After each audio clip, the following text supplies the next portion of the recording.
சகரியா 3 கடைசி வசனத்தை வாசிங்க. அந்நாளிலே நீங்கள் ஒருவரை ஒருவர் திராட்சை செடியின் கீழும் அத்தி மரத்தின் கீழும் வரவழைப்பீர்கள் என்று சேனைகளின் கர்த்தர் சொல்லுகிறார் என்றார். நீங்க திராட்சை செடி, நீங்கள் ஒரு மாதுளம் மரம். உங்க மாதுளம் மரத்துல அநேக மாதுளம் பழங்கள் தொங்குகிறது. மாதுளம் பழம் ஒரு அழகான பழம். இந்த மாதுளம் பழத்தை பிரிச்சினாலே அதனுடைய ஒவ்வொரு கொட்டையும் ருசி உள்ளதா இருக்கும். ஒவ்வொன்றையும் சாப்பிட சாப்பிட உங்களுக்கு ஜீவன் பெருகும். நீங்கள் மாதுளம் பழத்தை போல சிறப்பானவர்கள், ஆசீர்வதிக்கப்பட்டவர்கள். அது மட்டுமல்ல, நீங்கள் திராட்சை செடியை போல இருப்பீர்கள். அந்த திராட்சை செடியின் நிழல்ல நீங்கள் காணப்படுவீர்கள்.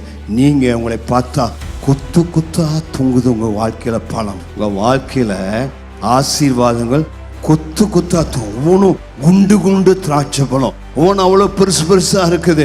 கர்த்தர் உங்களை ஆசீர்வதிக்கும் போது உங்களை பெருக பண்ணுவா.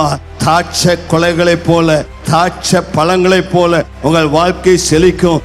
இயேசுவிடத்தில் வருகிறவர்களை மாதுளை மரத்தை போல, திராட்சை பழங்களை போல உங்களை செழிப்பாக்கி உங்கள் வாழ்வில் உங்களை தம்முடைய ஐஸ்வர்யத்தினால், ஆசீர்வாதத்தினால் நிரப்ப வல்லவர். கர்த்தருக்கு மகிமை உண்டாவதாக.